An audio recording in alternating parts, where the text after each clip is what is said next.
Happy Memorial Day, y'all. Today we're going to be going to a family member's pool, and we're going to be doing a low country boil there. So of course I had to figure out something I could make to take with us. So I found this recipe for a seafood boil garlic bread. I felt like that was very fitting.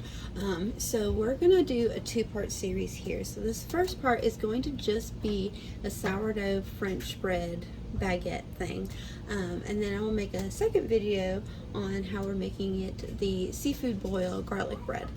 So for this first video, like I said, we're just going to be making the sourdough French bread. Never done this before, found a recipe, we're going to give it a shot and see what we need to do in the future.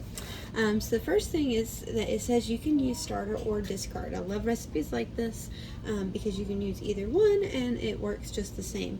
Now this is going to have yeast in it as well, so just kind of keep that in mind if you are somebody who's not wanting to use the yeast. This recipe does include yeast for it. Some of my recipes use it and some of them don't, so just kind of keep that in mind. So the first thing we're going to do is we're going to go ahead and get our yeast as well as our warm water, and we'll put them in the bowl so it can start to bloom. So I have my kitchen scale here and my yeast. So this recipe, it calls for, let's see, like for the yeast it says 3.15 grams. My scale doesn't do that small of a measurement, so I'm going to do right around 3 grams of the yeast.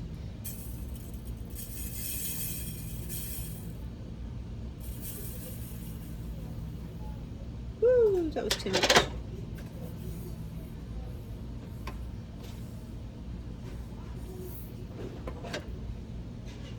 It's 2.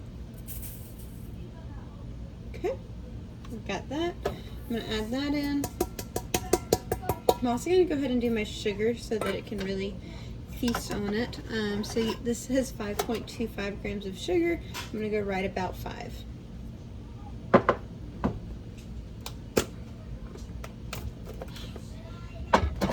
Pour that in. Whoop.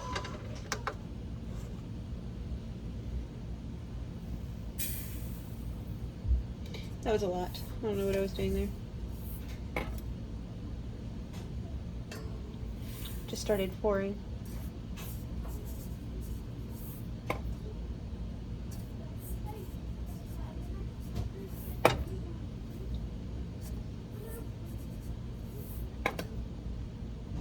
Okay, perfect.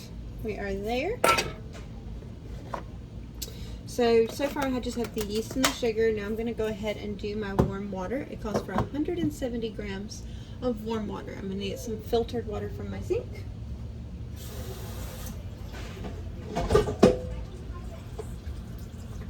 Gotta let it get warm.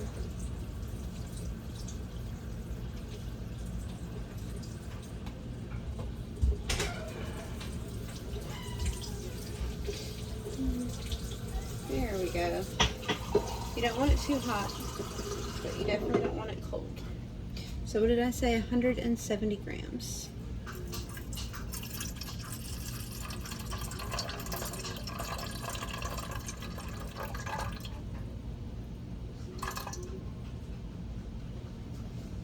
Round about there.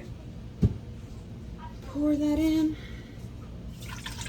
Alright, so I'm just going to use a fork and kind of mix that up a bit so that that yeast can start blooming with the sugar.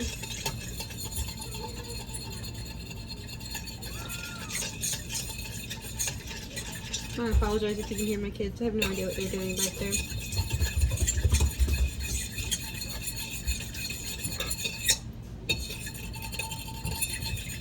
Alright, so while that's blooming, we're going to go ahead and measure out our flour. So let me wipe out this bowl real quick.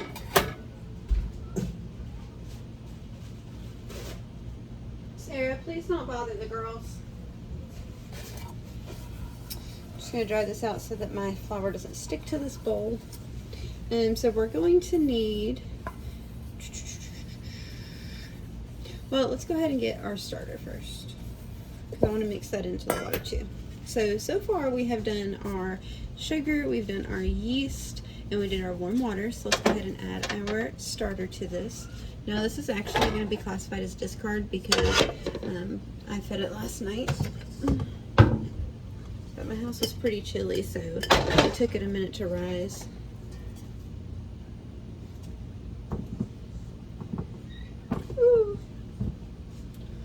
Alright, so 120, it's actually 120.5, but once again, I don't have that kind of measurement.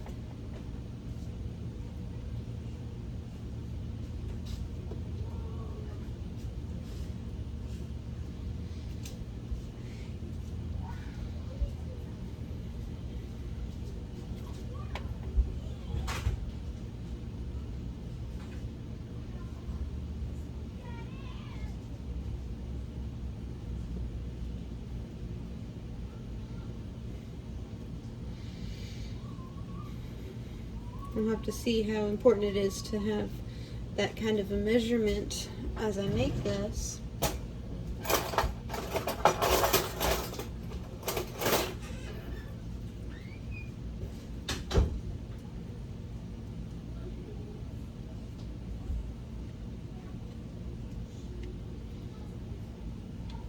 Yeah, sometimes those couple of little pieces, a couple of little grams, will throw things off a good bit. Over here to the side.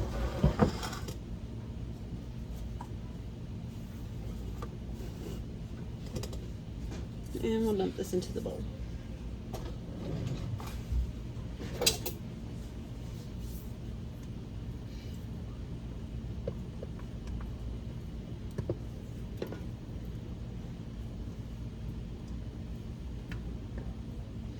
Beautiful. I always go like 1 or 2 grams over because I know I'm going to lose it sticking to my bowl or sticking to my spatula. I'm going to go ahead and mix that starter in with the yeast and warm water.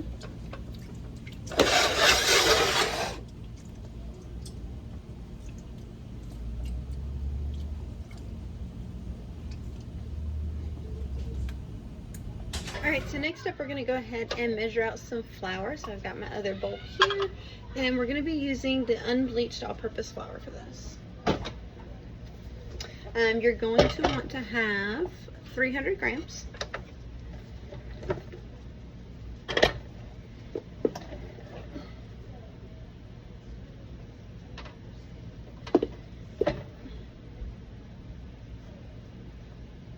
Almost there. Oh, that was almost perfect. I'm at 290. Boom, 300. And I'm going to add my salt to this too. So you're going to want 7 grams of salt.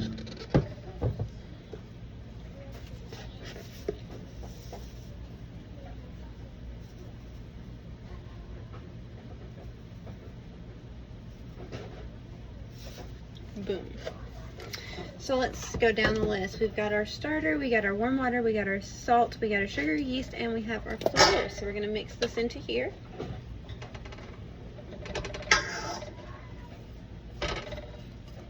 Beautiful. And as always, I'm just going to start mixing it with the spatula, but I'll probably end up using my hand.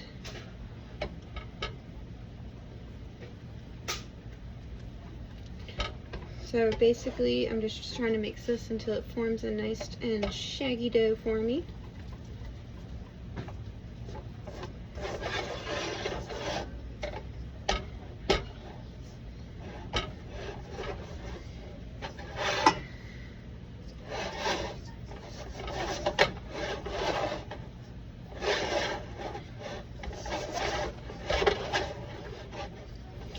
Mix, mix, mix.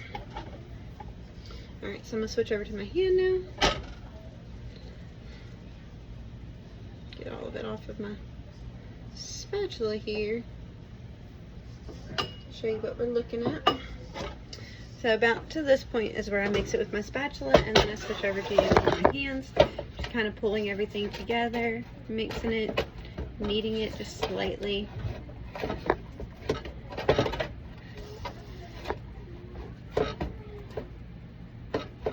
And I'll determine at this point, do I need to add more flour? Do I need to add more water? Just so we can get a good dough-like consistency. Don't know what that was. Apparently you shifted though. So we're still pretty shaggy, but it's looking good.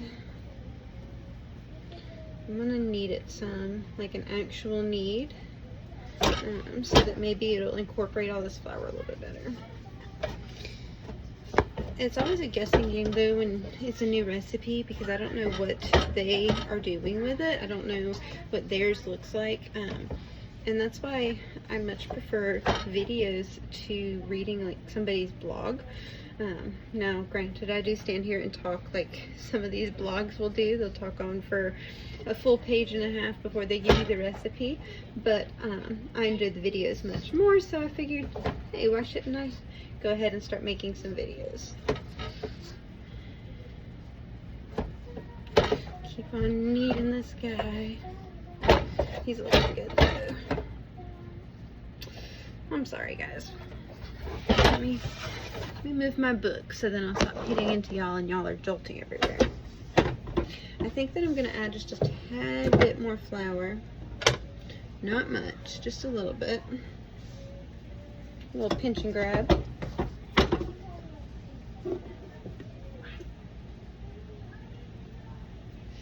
There we go. Just so it incorporates better and it's not as sticky.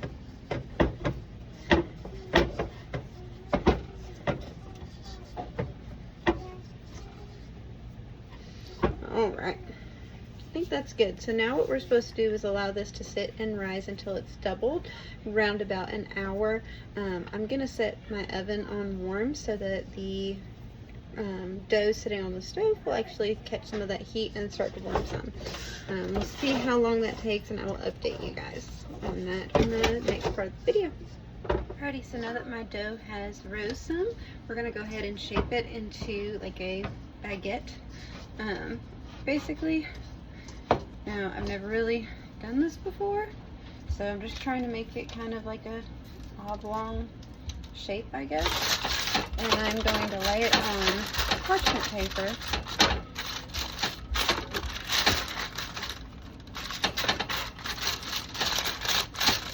And see what happens. So once I have shaped it, I'm supposed to let it set again and sorry, I'm sure this paper's crinkly and loud. Once I have shaped it, I'm supposed to let it set again until it starts to get puffy. So we are baking some more things in the oven. So my oven is nice and warm, so I'm setting it on my stove so that hopefully it will help it go a little bit faster, because I kind of need this done by like 2:30. So I'm just going to go ahead and cover it and let it sit here and rise further. Alright, so our loaf is looking nice and fluffy. Super excited for it. I'm going to pop it in the oven. This is supposed to bake at 425 for 25 minutes. So we'll pop it in there and see what happens. Before we do that though, I am going to go ahead and score it. So I'm just going to take and make some slits across the top for somewhere for the steam to escape. So it looks like I did 4. And we'll pop this in the oven and we'll bake it for 25 minutes and see what it looks like when it comes out. Whoo, it's hot. Alright, so it looks like our French bread is done. Let's see what this looks like. Dolly, you're gonna get burned. Oh, it looks so pretty. Oh, looks like I'm gonna get burned. Use this to grab it and show you. I'm so excited. So typically I would let this sit and wait and cool, but I am making it into some garlic bread, so it's going to be going back into the oven. I did temp it and it's at about 196, so we should be good to go on this. But that's a pretty quick and easy way to use your sourdough discard or starter and make yourself some yummy bread.